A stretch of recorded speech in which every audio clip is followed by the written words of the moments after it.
네, 지난 주일은 우리가 삼중의 감사의 제목을 가지고 하나님 앞에 예배를 드렸습니다.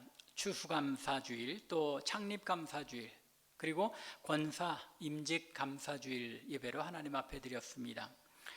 그래서 감사의 주제로 우리가 말씀을 살펴보았는데, 오늘은 다시 이제 제자의 삶으로 돌아갑니다. 여러분들이 이미 아시는 것처럼 이 제자로 부르심이라는 제목으로 세 번을 말씀을 전했고, 또 제자의 삶이라는 제목으로 한 번을 말씀드렸습니다. 총 네 번의 말씀을 전했는데, 제가 생각하기에 이 주제들은 우리 성도로서 살아가는 데 있어서 꼭 필요한 중요한 주제들입니다. 그래서 설교가 좋았고 또 별로 여러분들의 마음에 흡족하지 않았고를 떠나서 여러분들이 되도록이면 교회 웹사이트를 다시 열어서라도 이 설교들은 자꾸 반복해서 들으실 수 있기 바랍니다. 그래서 그것이 우리의 마음의 각인이 되고 늘 우리의 무의식 속에서라도 그 말씀들에 따라 행하며 살아갈 수 있는 그런 이 성도의 삶이 우리 가운데 있어야 하는 것입니다. 오늘 이제 다섯 번째로 제자의 삶에서는 두 번째로 섬김과 겸손에 대한 말씀입니다. 마태는 오늘 본문 말씀이 속한 20장 후반부에서 예수님의 마음과 제자들의 태도를 아주 극명하게 대조를 하고 있습니다. 20장 17절부터 19절에서 주님께서는 이제 마지막으로 예루살렘에 들어가게 되면 자신에게 일어날 일들에 대해서 12 제자들만 따로 모아서 말씀하십니다. 21장의 말씀이 이제 주님의 마지막 예루살렘 입성이죠. 그렇기 때문에 이번에 하신 주님의 고난에 대한 말씀이 이제 세 번째인데, 마지막으로 제자들에게 내가 예루살렘에 들어가면 이런 고난과 죽음을 맞게 될 것이다 라고 아주 심각하게, 그리고 또 예전보다 더 자세하게 제자들에게 말씀하십니다. 즉 자신이 예루살렘에 이번에 들어가게 되면 대제사장들과 서기관들의 손에 넘겨져서 결국 조롱과 채찍질을 당한 후에 십자가에 못 박혀 죽으셔야만 할 것을 알려주십니다. 그런데 20절 이하를 보면 주님께서는 이처럼 마지막 고난과 죽음에 대하여 심각하게 말씀하시는데, 바로 그때에 세베대의 아들들의 어머니, 세베대의 아들의 어머니니까 누구입니까? 이제 이 족보를 자세히 따져보면 예수님의 어머니 마리아의 동생인 살로메입니다. 이렇게 즉 요한과 야고보, 이종사촌인 요한과 야고보의 어머니가 이제 그 아들들을 데리고 주님께 나옵니다. 그리고는 주님께서 그 나라가 임할 때에 자신의 하나들은 우편에, 하나들은 좌편에 앉혀달라고 부탁을 합니다. 요한과 야고보의 어머니는 예수님의 고난에 대해서, 순환에 대한 그 말씀을 듣지 못하였으니까 그럴 수 있으려니 생각할 수 있습니다. 그럼에도 불구하고 이 마태는 분명하게 20절 처음을 뭐라고 시작합니까? 그때에라고 이야기하고 있습니다. 예수님께서 이렇게 심각하게 자신의 고난과 죽음에 대하여 말씀하시고 있었던 그때에 세베대의 아들들의 어머니가 이렇게 청탁을 했다라고 대조하고 있는 것입니다. 어머니는 못 들었으니까 그렇다 치더라도 이제 12 제자들에게는 분명하게 가르치셨는데, 이 말씀을 예수님의 순환과 죽음에 대하여 이야기를 들었던 요한과 야고보가 자신의 어머니를 만류하지 않았다는 것, 그대로 듣고만 있었다는 것이 여러분들 생각하기에 좀 이상하지 않습니까? 요한과 야고보는 어머니가 자신들을 이제 우의정으로 앉혀주기를 부탁하는 것을 그대로 듣고만 있었다는 것입니다. 그런데 더 이해하기 힘든 것은 다른 제자들의 태도입니다. 오늘 본문으로 읽지는 않았지만 24절을 보면 이렇게 기록합니다. 10 제자가 듣고 그 두 형제에 대하여 분히 여기거늘. 요한과 야고보를 뺀 10명의 제자들이니까 그 가운데는 분명히 베드로도 있었을 것입니다. 그런데 요한과 야고보의 어머니 살로메가 한 이 이야기를 듣고 분이 여겼다는 것입니다. 분이 여긴 이유가 무엇이었을까요? 아니, 예수님께서는 이렇게 심각하게 죽음에 대해서 말씀하시는데 분위기를 파악 못하고 자기 아들들을 좌우정과 우의정으로 앉혀달라고 청탁을 하다니 그것을 분이 여겼다는 것입니까? 그렇지 않습니다. 예수님의 이모였던 살로메가 예수님의 이종 사촌들인 요한과 야고보를 중요한 자리에 앉혀달라고 청탁한 그 자리가 자신들도 원하던 자리였다는 것이죠. 자신들이 더 중요한 자리에, 더 윗자리에 앉아야 하는데 먼저 청탁을 한 그 이야기에 분해했다는 것입니다. 말하자면 12제자들이 각기 그 마음 속에 주님께서 예루살렘에 들어가시게 되면 드디어 주님께서 이 나라의 왕이 되시고 자신들은 중요한 자리에 앉게 될 것을 기대하며 자리 다툼을 하고 있었다는 것입니다. 이것이 오늘 본문에서 주님께서 하나님 나라의 질서, 즉 섬김과 겸손의 질서에 대하여 강조하며 말씀하시게 된 이유입니다. 오늘 본문 말씀을 통해서 교회와 성도의 질서에 대하여 우리의 생각이 보다 확고해질 수 있기 바랍니다. 아니, 한 걸음 더 나아가 우리 참빛교회의, 그리고 우리 참빛교회 성도들의 그 마음 속에 참된 하나님 나라의 질서가 무엇인지 확고하게 깨닫게 되어 우리가 이러한 섬김과 겸손의 삶을 살아드리는 귀한 은혜의 시간이 될 수 있기 간절히 바랍니다. 먼저 섬김에 대해서 우리가 생각해 보겠습니다. 오늘 본문에서 주님께서는 이 세상의 질서와 하나님 나라의 질서를 대조하십니다. 25절을 보십시오. 이방인의 집권자들이 임의로 주관하고 그 고관들이 그들에게 권세를 부리는 줄 너희가 알거니와. 모두 이미 알고 있다는 것이죠. 이 세상에서는, 이 이방인들이 다스리는 세상에서는 집권자들 그리고 또 고관들이 자신의 힘으로 다른 사람들을 억누르고 자신의 마음대로 휘두르려 하는 것, 그것이 이 세상의 질서다라는 것입니다. 소위 부귀와 권세로 사람을 부리며 힘으로 누르는 것이 이 세상의 질서라는 것입니다.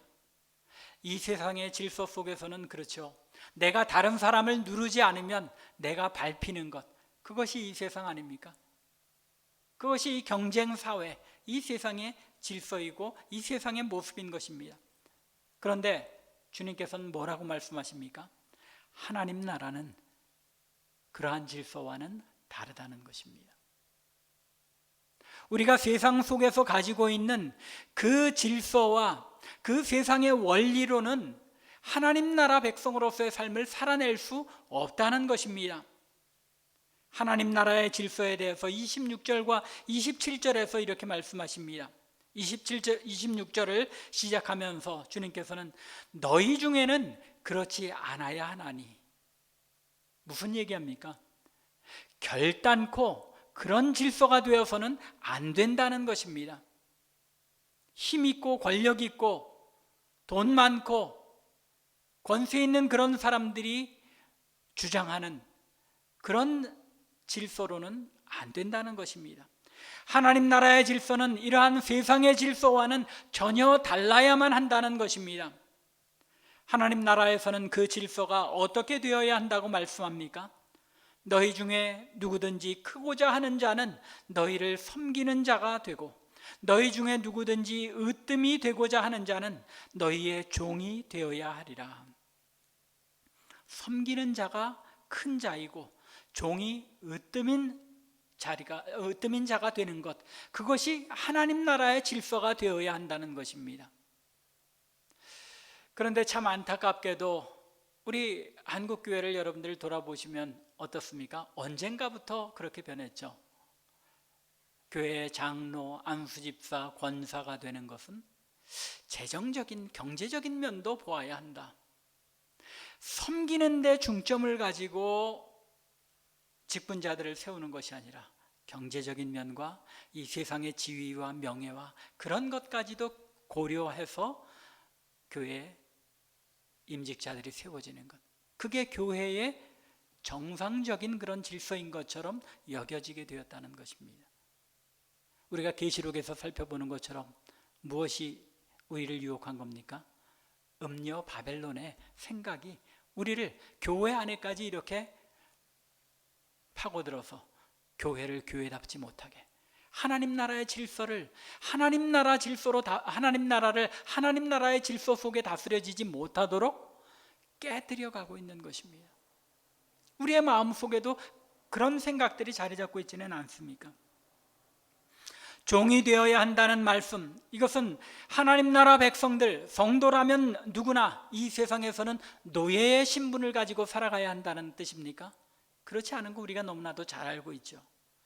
그보다는 오히려 다른 사람들을 섬기고 봉사하되 보답을 기대하거나 요구하지 않고 남의 필요를 아낌없이 돌아보는 삶의 태도를 종의 모습으로 표현한 것입니다. 종이 되어야 한다는 것, 내가 섬기고 봉사하는데 다른 어떤 것을 보상으로 바라지 않아야 한다는 것입니다. 누가복음 17장을 보면 무익한 종에 대한 비유가 나와 있죠. 밭에서 돌아온 종이 쉬지 못하고 주인의 먹을 것을 준비하고 주인이 먹을 동안 후종 들면서도 주인에게 칭찬이나 감사를 받기보다는 뭐라고 말한다는 것입니까? 우리는 무익한 종이라, 우리가 당연히 해야 할 일을 한 것뿐이라, 그렇게 말할 수 있어야 한다는 것입니다. 이것이 진정한 섬김의 모습이라는 것입니다. 그런데 우리의 모습은 어떻습니까? 종처럼 섬기는 모습을 보기도 힘들 뿐더러 혹시라도 어떤 일에 대하여 자기 일을 희생하고 섬기는 일이 있으면 반드시 그것에 대하여 감사의 말이나 보답을 바라는 것, 그것이 우리의 모습은 아닙니까? 내가 행한 일에 대해 명예나 존경, 아니면 적어도 다른 사람들의 주목을 바라는 것이 우리의 내면적인 일시적인 그런 섬김의 모습이라는 것입니다. 우리는 결코 진정한 종의 모습을 가지고 있지 못하다는 것입니다. 그것이 주님께서 이어지는 오늘 본문 28절에서 주님 자신의 사역이 지닌 섬김이 섬김의 성격이 어떤 것인가를 말씀하는 이유입니다. 주님께서 이 땅에 오셔서 행하신 사역, 뭐라고 말씀하십니까? 인자가 온 것은 섬김을 받으려 함이 아니라 도리어 섬기려 하고 자기 목숨을 많은 사람의 대속물로 주려 함이니라.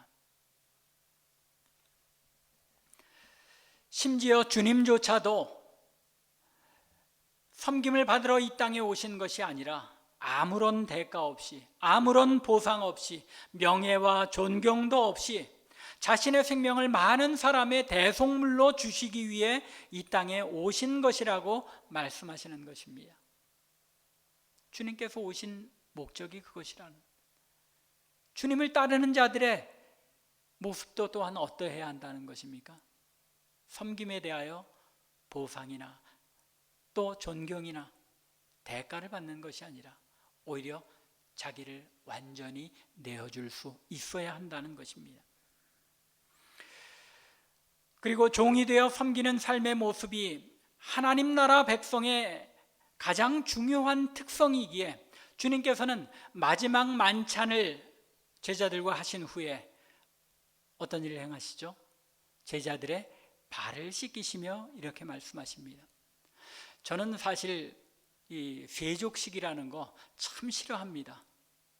그거 한 번 한다고 세족식 행하는 것처럼 살지 않잖아요. 세족식 한 번 하고 내 마음속에 잠깐 감동해서 하고 눈물 찔끔 흘리고 나면 다시 예전으로 돌아가서 전혀 섬기는 삶이라고는 없는데, 세족식은 왜 자꾸 해야 됩니까? 세족식 10번 하는 것보다 제자들의 발을 닦으신 주님의 그 모습을 기억하며 묵묵히 섬기는 것이 더 중요하다는 것입니다. 요한복음 13장 12절부터 15절에서 주님께서 이렇게 말씀하십니다. 내가 너희에게 행한 것을 너희가 아느냐? 너희가 나를 선생이라 또는 주라 하니 너희 말이 옳도다. 내가 그러하다. 내가 주와 또는 선생이 되어 너희 발을 씻었으니 너희도 서로 발을 씻어주는 것이 옳으니라. 내가 너희에게 행한 것 같이 너희도 행하게 하려 하여 본을 보였노라. 아멘이 안 나오시죠? 아멘이 나오기가 참 힘든 말씀이죠. 너희도 서로 발을 씻기려 하여 내가 본으로 너희에게 보였노라. 주님을 따르는 제자들, 즉 성도이며 제자인 우리들은 주님처럼 종의 모습으로 섬기는 것이 그 삶의 특성이 되어야 한다는 것입니다. 그런데 이러한 섬김, 종으로서 아무런 명예와 존경 없이 섬기는 것이 왜 우리에게 그토록 힘드냐는 것입니다. 우리가 그렇게 살아야 하는 것은 아는데 어느 순간인가 종으로서 섬기는 모습은 사라지고 내가 군림하고 내가 주장하고 싶은 그런 삶을 살아가는 성도요 제자의 모습으로 우리가 살아가고 있는데 왜 그러냐는 것입니다. 왜 우리는 주님처럼 내 모든 것을 희생하고 섬기며 봉사할 수 없느냐는 것입니다. 거기에는 특별한 이유가 있습니다. 진정한 섬김은 겸손을 바탕으로 하는 것인데 이 겸손이 우리에게 힘들기 때문입니다. 겸손해지는 것이 힘들어서 그렇습니다. 주님께서 주와 선생이 되어 너희 발을 씻었다고 하신 것은 주님께서 온전히 겸손히 낮아지신 분이기 때문입니다. 주님께서 그 일을 행하실 수 있었던 것, 주님께서 완전한 겸손을 가지신 분이기 때문이라는 것입니다. 흔히 주님의 낮아지심에 대해 정확하게 설명하는 구절로서 어떤 구절이 떠오르시죠? 항상 목사님들이 말씀하시는 빌립보서 2장 5절부터 8절 말씀입니다. 너희 안에 이 마음을 품으라. 곧 그리스도 예수의 마음이니 그는 근본 하나님의 본체시나 하나님과 동등됨을 취할 것으로 여기지 아니하시고 오히려 자기를 비워 종의 형체를 가지사 사람들과 같이 되셨고 사람의 모양으로 나타나사 자기를 낮추시고 죽기까지 복종하셨으니 곧 십자가에 죽으심이라. 십자가가 무슨 표시라는 겁니까?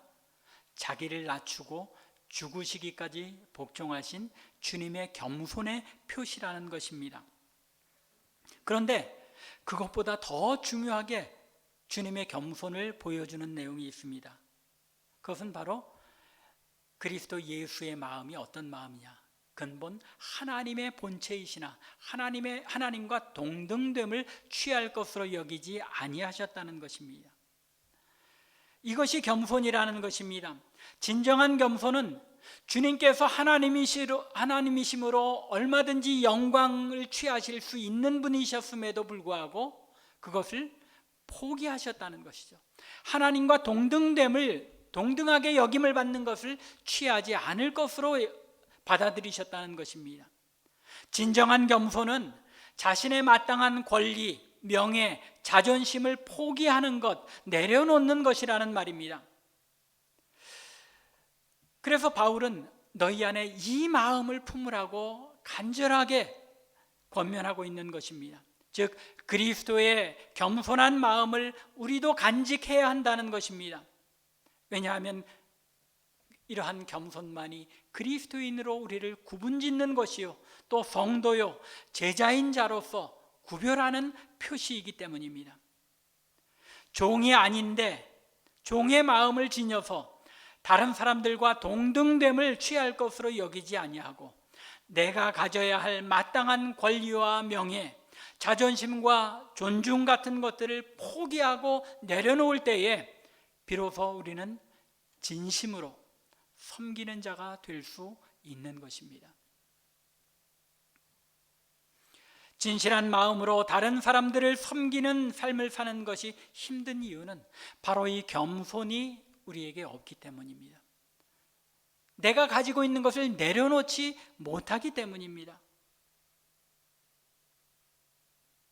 저나 여러분들이나 할 것 없이 마찬가지죠. 우리 모두가 마찬가지입니다. 우리 누구나 한 번, 두 번 혹은 잠시 동안은 진실한 마음으로 섬기는 것처럼 보일 수 있습니다. 그런데 지속적으로 이렇게 진실하게 섬기는 삶을 살아갈 수 없는 이유는 지속적으로 겸손하기가 어렵기 때문이죠. 지속적으로 겸손하다는 것, 잠깐 노력해서 되어지는 것이 아니라 우리의 삶의 모습 자체가 겸손해야 하는데 그것이 이루어지지 않는다는 것이죠. 심지어 겸손을 떤다고 그러죠. 조금 겸손을 떨어서 섬기고 있는 동안에조차도 우리의 마음 속에서는 어떤 마음이 일어납니까? 내가 이렇게 겸손하게 섬김으로써 다른 사람들이 나를 알아봐주고 내가 얼마나 겸손한 사람인지를 알아봐주기를 바라는 마음, 그리고 저 사람은 참 겸손한 사람이야 라고 인정해주기를 바라는 마음, 이런 마음 자체가 겸손이 아닌 것이죠. 겸손을 떠는 것이 되는 것이죠. 우리 모두가 다 그렇습니다. 그것이 바로 주님께서 겸손에 대하여 가르치면서 어린 아이들과 같이 되지 아니하면 결단코 천국에 들어갈 수 없다고 하신 이유입니다. 마태복음 18장 3절과 4절이죠. 너희가 돌이켜 어린아이들과 같이 되지 아니하면 결단코 천국에 들어가지 못하리라. 그러므로 누구든지 이 어린아이와 같이 자기를 낮추는 사람이 천국에서 큰 자니라. 겸손한 사람이, 섬기는 사람이 큰 자, 으뜸인 자라고 하는 말씀과 또 동일한 말씀이죠. 어린아이와 같이 자기를 낮춘다는 것, 어린아이가 과연 자기를 낮추고 있는 것일까요? 여러분들 생각해 보셨어요? 예수님께서 이 비유를 들긴 하시는데 여러분들이 어린아이들 보면 요즘 어린아이들은 워낙 이 세상의 삶에 일찍 눈을 떠서 그렇기도 하겠지만 조금 과거로 돌아가도 어린아이들이 스스로 내가 좀 겸손해야지라고 생각하며 그런 행동들을 하는 것일까요? 그렇지 않은 것 같습니다. 그런데 왜 주님께서 어린아이에게 겸손의 마음이 있다는 것일까요? 어떤 모습이 겸손하다는 것입니까? 말씀드린 것처럼 어린아이들은 자기가 겸손하려고 의식하지 않는다는 것입니다. 자신을 포장하려고 하지 않는다는 것입니다. 자기의 있는 모습 그대로 행하는 것입니다. 진정한 겸손이 무엇이라는 겁니까? 자신의 있는 모습 그대로 행하는 것이어야 되는데 그것은 하나님 앞에서 자신의 있는 모습 그대로라는 것입니다. 진정한 겸손은 하나님 앞에서 서 있는 나 자신의 모습 그대로 행하는 것이라는 말입니다. 물론 죄악된 모습까지도 있는 그대로 행하라는 것이 아니지요. 우리의 모든 것, 나의 죄악된 마음까지도 꿰뚫어 보시는 주님 앞에서 우리가 자신이 내 모습이 아닌 것으로 포장하는 것이 불가능하다는 사실을 인정하는 것입니다. 어린아이들은 자신의 실제 모습이 아닌 다른 것으로 포장하거나 그런 것을 의식조차 하지 않습니다. 그런데 나이가 들어가고 세상을 알아갈수록 세상에서는 자신이 아닌 그 어떤 우월하고 더 나은 모습으로 포장하지 않으면 인정받지 못한다는 것을 본능적으로 깨달아 알아가기 때문에 어른이 될수록 있는 그대로의 겸손한 모습을 잃어버리게 되고 다른 어떤 모습으로 포장할 수밖에 없게 되는 것입니다. 어린아이와 같이 주님 앞에 있는 그대로의 모습으로 주님을 의지하며 겸손해질 때에 우리는 진실한 모습으로 섬기는 자가 될 수 있는 것입니다. 매일의 삶을 하나님 앞에서 살아갈 때만 겸손할 수 있다는 것입니다. 하나님의 눈길을 의식하며 살아갈 때에만 진정으로 겸손할 수 있고 진실한 마음으로 섬길 수 있다는 것입니다. 왜냐하면 주님만이 죄를 벗어나 우리에 있는 모습 그대로 하나님 앞에 서게 하시는 분이시기 때문입니다. 주님께서 내 안에 계신 것을 날마다 의식하며 우리가 행할 때에 우리는 하나님 앞에서 행하며 살아갈 수 있는 줄로 믿습니다. 성경에서는 이런 겸손한 모습을 지닌 인물을 한 사람 소개하고 있습니다. 누가 떠오르십니까? 이 세상의 모든 사람들보다 겸손한 사람, 모세였죠. 민수기 12장 1절부터 3절 보면, 특별히 3절을 보면 이 사람 모세는 온유함이 지면의 모든 사람보다 더하더라. 여기 온유함이라고 말했지만 이 말은 겸손이라는 거죠. 이 모세의 겸손함은 이 세상 어떤 사람들보다도 겸손했다는 것입니다. 이 말씀은 아론과 미리암이 모세가 구스 여인을 아내로 취하였다고 비방했던 일과 이제 관련이 있는데, 아마도 모세가 아내 십보라가 죽은 뒤에 구스 여인이면 이제 우리 표현으로 흑인이죠. 얼굴이 검은 여인을 아내로 얻었습니다. 그러자 이제 유대인이 아닌 여인을 아내로 얻게 되자 이 미리암과 아론이 모세를 그것을 빌미로 비방을 하며 모세의 권위에 도전을 합니다. 그 결과 하나님께서 이 미리암에게 어떻게 행하십니까? 저를 저주하여 문둥병에 걸리게 하십니다.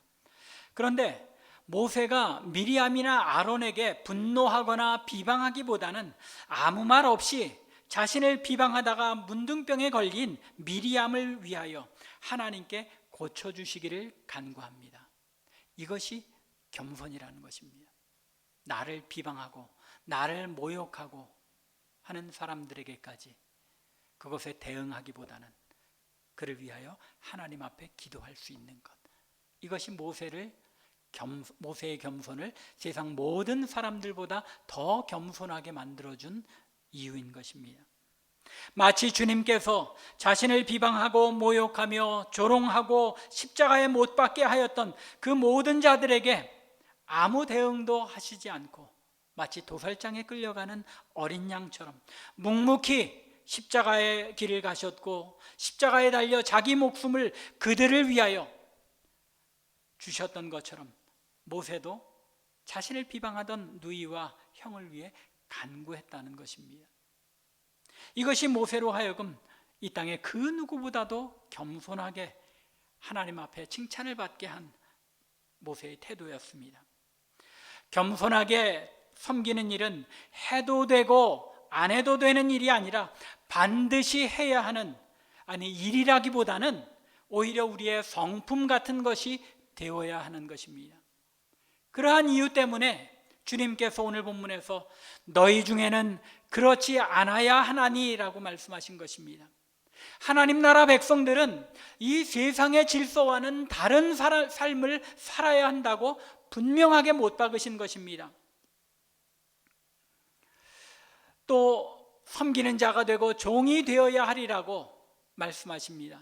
여기서 되어야 하리라 무슨 이야기입니까? 돼야만 한다는 이야기죠. must입니다. 그저 해도 되고 안 해도 되는 것이 아니라 하나님 나라 백성이라면 반드시 섬기는 자가 되고 종이 되어야 한다고 예수님께서 강조하신 것입니다. 왜냐하면 어린아이와 같이 겸손하게 섬기는 종이 되는 삶, 이것만이 참으로 주님을 따르는 삶이요 제자의 삶이기 때문입니다. 말씀을 마무리하겠습니다.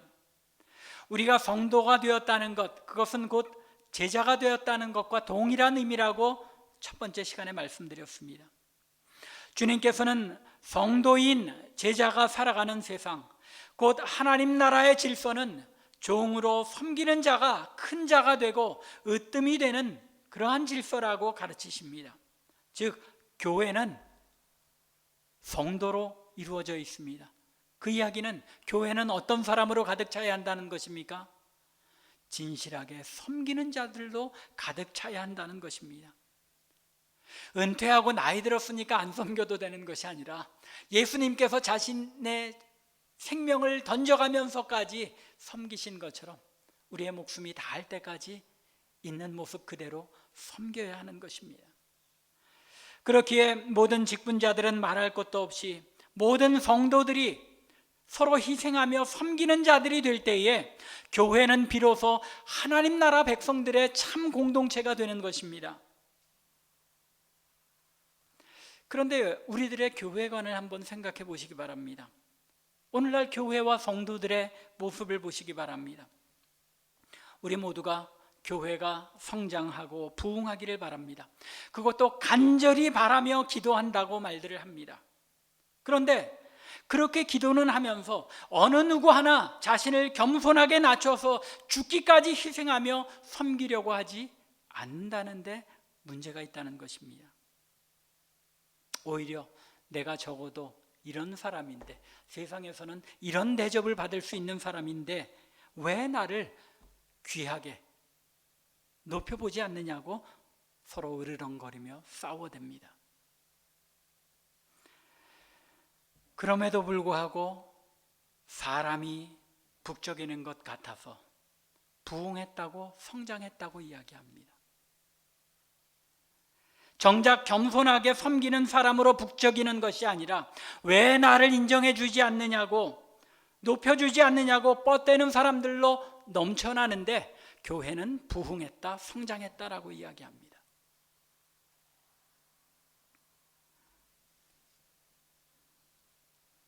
그리고 또 그런 것들을 부러워하는 것이 오늘날 우리의 마음입니다. 이쯤 되면 진정한 부흥이 무엇이라고 생각하시는 겁니까? 여러분들은 진정한 부흥이 무엇이라고 생각하세요? 우리 참빛교회가 성장했다는 것이 무엇이라고 생각하세요? 진정한 부흥은 교회 안에 속한 모든 성도들이 참 제자로서 진정하로 겸손하게 서로를 섬기는 공동체가 되면 그것이 진정한 성장이요 부흥인 줄로 믿으시기 바랍니다. 우리의 부흥이라는 것, 성장이라는 것을 헛된 지표에다 두는 것, 그것이 바로 음녀 바벨론이 우리를 유혹하는 그런 지표인 것입니다. 우리들 한 사람 한 사람들이 주님을 닮아서 어린아이와 같이 있는 모습 그대로 서로를 섬기며 희생하며 겸손할 때에 우리 가운데 참 하나님 나라의 부흥이, 성장이 있는 줄 믿습니다. 우리 참빛교회의 구성원 한 사람 한 사람이 이처럼 하나님 앞에 내 모습 그대로를 인정하면서 자기를 희생하는 이 겸손한 모습으로 섬길 때에 우리 참빛교회는 하나님 나라 질서를 가진 교회가 되며 하나님께서 기뻐하시는 공동체가 되고 그 위에 하나님께서 놀라운 성장과 부흥을 주시는 것입니다. 이것이 순서입니다. 초대교회의 성장은 그러한 성장이었던 겁니다. 저들이 변하여 겸손하게 자기의 모든 것을 다 희생하여 섬김으로써 하나님께서 저들의 숫자를 더하시더라. 그러한 섬기는 모습을 닮아가는 사람들을 더 많아지게 하시는 것이 성장이지, 그 안에서 서로 나를 인정해달라고 이야기하는 사람들 숫자가 많아지는 것이 성장이 아니라는 것입니다. 간절히 원하기는 우리 참빛교회가 이러한 겸손히 섬기는 성도들로 가득 차고 제자들로 가득 찬 공동체가 되기를 바랍니다. 새로 권사님이 되신 6분이나 중직자들만이 아니라 모든 성도들 한 사람 한 사람이 겸손하게 섬기는 교회가 되어서 하나님 보시기에 기뻐하는 참 성장과 부흥을 이루는 교회 되기를 주님의 이름으로 간절히 축원합니다. 기도드리겠습니다.